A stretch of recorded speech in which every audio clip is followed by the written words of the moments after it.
Wait. Beer cans. Beer cans. They're gonna blow them up with beer cans. No. Then what? Oh, they just have to think they're gonna be blown up with beer cans. Hey, yeah, smart. Yeah. All right. See it. March 25th, 1951. Your leader has a speech prepared for the world, outlining his position on things. You disagree with it, but he's the commander-in-chief. What can you do about it? Preempt it with a speech of your own.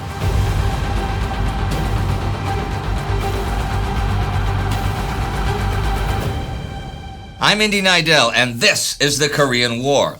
Last week, Operation Ripper liberated Seoul and Hongcheon, or what was left of them, but the enemy kept withdrawing northward and avoided serious contact. And 8th Army Commander Matt Ridgway made his thoughts clear that even a stalemate would be a great victory. Ripper continues to its conclusion this week. As the week begins the 19th, William Hogue's 9th Corps has advanced to, or near to, the Buffalo Line. Ridgway has ordered the advance to continue the attack and take Choncheon, so Hogue tells his men to head up to the Cairo Line, 7 to 10 kilometers above the Buffalo Line. Doing that would put U.S. 1st Cavalry Division within 8 kilometers of the town itself. Ridgway also tells the 187th Airborne Regimental Combat Team to make ready for Operation Hawk, which is for them and 2 attached ranger companies to drop north of Choncheon the 22nd to block enemy movements north from it. However, progress the 20th and 21st is so rapid as the Chinese continue withdrawing that there's really not much point doing Hawk, so it's cancelled when 1st Cavalry reaches the Cairo Line.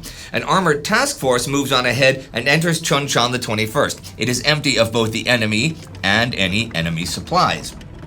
That task force then heads another 15 kilometers northeast up Route 29 before encountering any communist forces. And even that is just a few troops who scatter. Ridgway himself arrives in Choncheon that afternoon. Taking it means that all major ground objectives of Operation Ripper are in UN forces' hands, and it is a great success in those terms. There is still the nagging issue of the KPA, North Korean 10th Division, who've been behind 8th Army line since January, but who've been chased in a cat-and-mouse game since 2 weeks ago, trying to make it back to their own lines. Ridgway really wants to eliminate them, but in the tough Taebaek Mountains, the KPA split into small groups, and though they lose a lot of guys to both air and ground attacks, 1,000 or so of them, half their force when Operation Ripper began, managed to infiltrate through the UN lines and reach their own by the 23rd. The inability of the South Korean forces to eliminate the North Korean 10th Division reflected the total result of Operation Ripper to date. For although the 8th Army had taken its principal territorial objectives, it had had far less success in destroying enemy forces and material. Through the period the 1st through the 15th of March, which included most of the harder fighting, known enemy dead totaled 7,151. As the Chinese and North Koreans accelerated their withdrawal after the 15th, that figure had not increased to any great extent.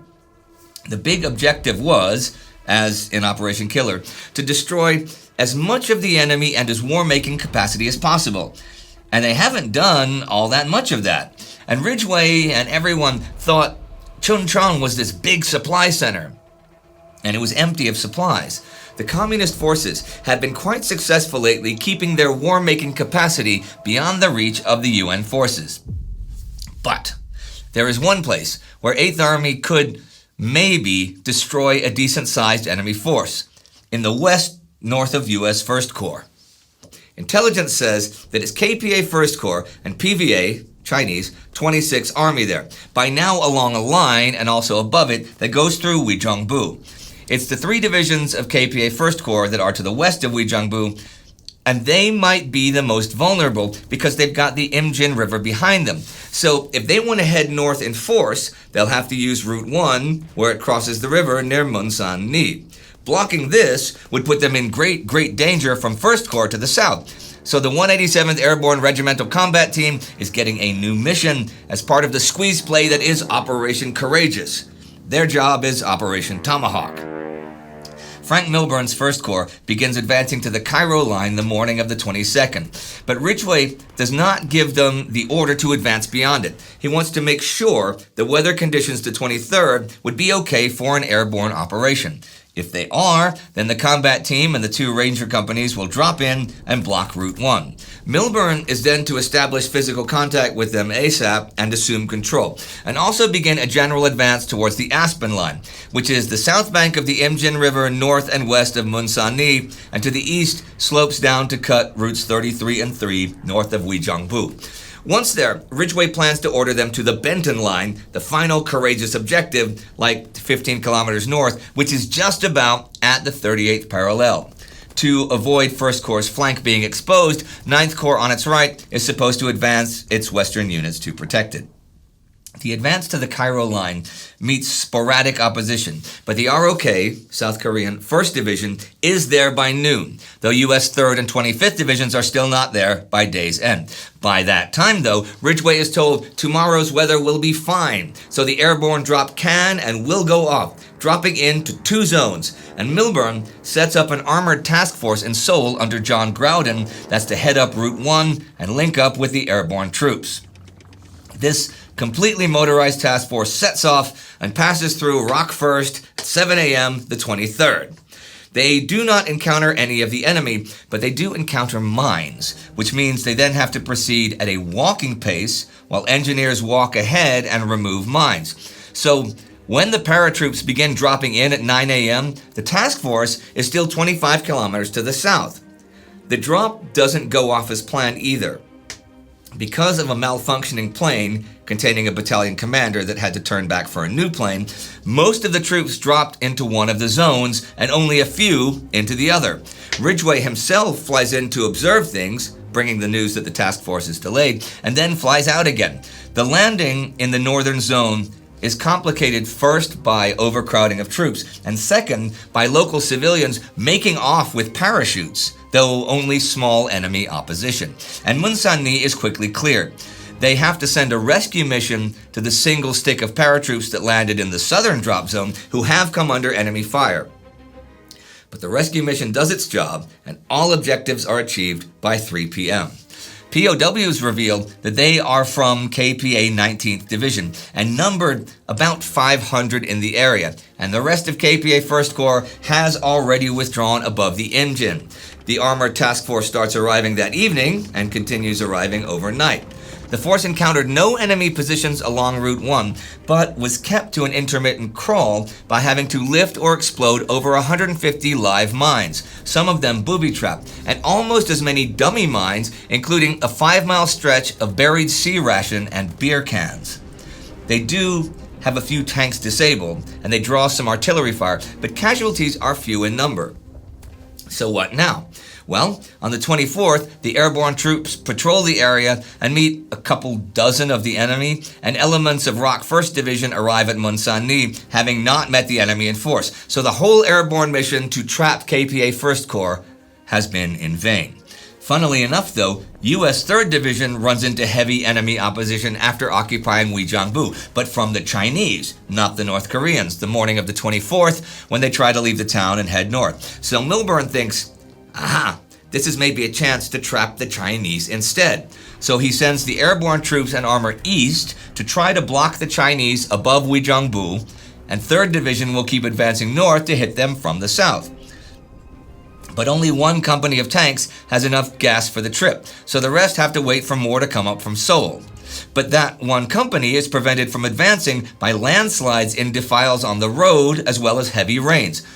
Longish story short, Route 33 remains open to the Chinese, so when U.S. 3rd Division begins advancing again today, it meets only light resistance instead of the heavy opposition it met yesterday. So far, as of today, with the airborne units fighting Chinese units for control of Hill 228 west of Route 33, no Chinese have been trapped between the UN hammer and anvil. Perhaps they will be next week. Something else here. Now that Operations Killer and Ripper are finished, their gains have made the question of whether to have operations above the 38th parallel ever more important in Washington. The decision centered on how and when to approach the desired ceasefire. Notwithstanding the building evidence of enemy offensive preparations, officials of the Department of State and Defense believe that Ridgway's recent successes might have convinced the Chinese and North Koreans that they could not win a military victory, and, if this was the case, that they might agree to negotiate an end to hostilities. U.S. President Harry Truman is prepared to make a public statement about the UN's willingness to stop the fighting. And this statement has been meticulously worded to not in any way be in a threatening tone. And he plans to make it once all the UN nations that have sent troops to Korea approve it. With 8th Army again approaching the parallel, Washington thinks the communists would be more welcoming of a ceasefire restoring the pre-war status quo if the fighting finished around where it began.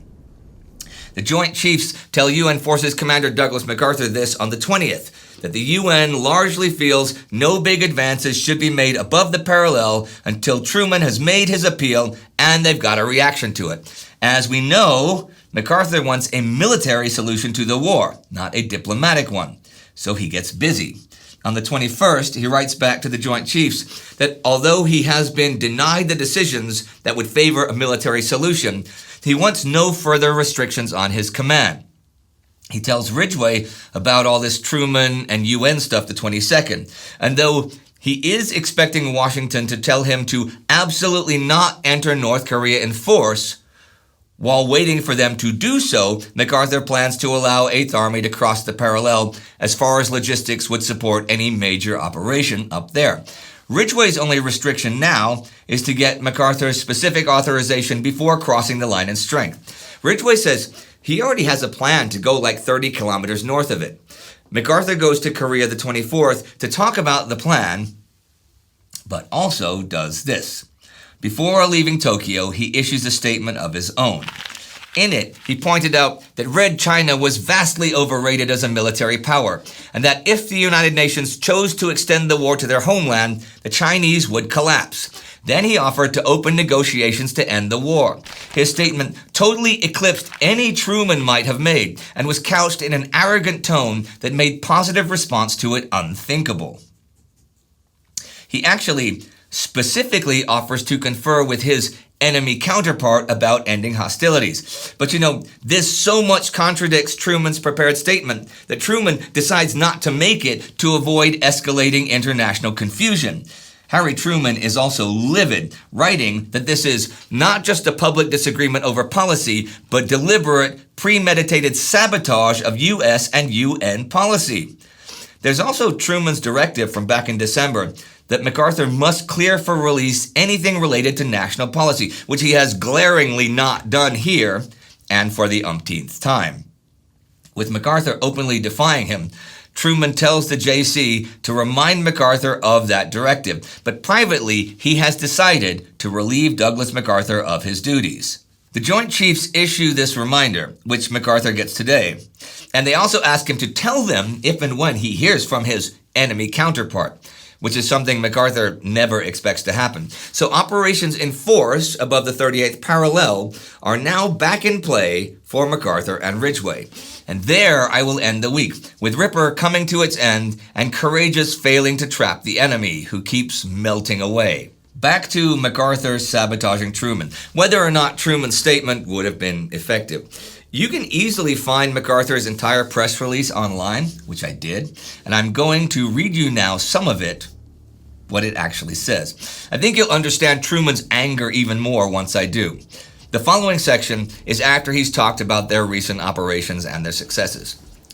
Of even greater significance than our tactical successes has been the clear revelation that this new enemy, Red China, a such exaggerated and vaunted military power, lacks the industrial capacity to provide adequately many critical items essential to the conduct of modern war.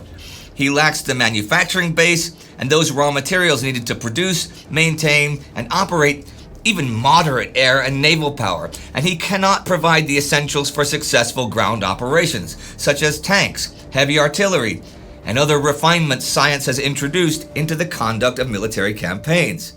Formerly, his great numerical potential might well have filled this gap. But with the development of existing methods of mass destruction, numbers alone do not offset the vulnerability inherent in such deficiencies. Control of the sea and the air, which in turn means control over supplies, communications, and transportation, are no less essential and decisive now than in the past. When this control exists, as in our case, and is coupled with an inferiority of ground fire power, as in the enemy's case, the resulting disparity is such that it cannot be overcome by bravery, however fanatical, or the most gross indifference to human loss. These military weaknesses have been clearly and definitely revealed since Red China entered upon its undeclared war in Korea. It has shown its complete inability to accomplish by force of arms the conquest of Korea. The enemy, therefore, must by now be painfully aware that a decision of the United Nations to depart from its tolerant effort to contain the war to the area of Korea through an expansion of our military operations to his coastal areas and interior bases would doom Red China to the risk of imminent military collapse. He then talks a bit about the sacrifice of the Korean people and then ends with this. It should be needless to say that I stand ready at any time to confer in the field with the Commander-in-Chief of the enemy forces in the earnest efforts to find any military means whereby realization of the political objectives of the United Nations in Korea, to which no nation may justly take exception, might be accomplished without further bloodshed. Douglas MacArthur.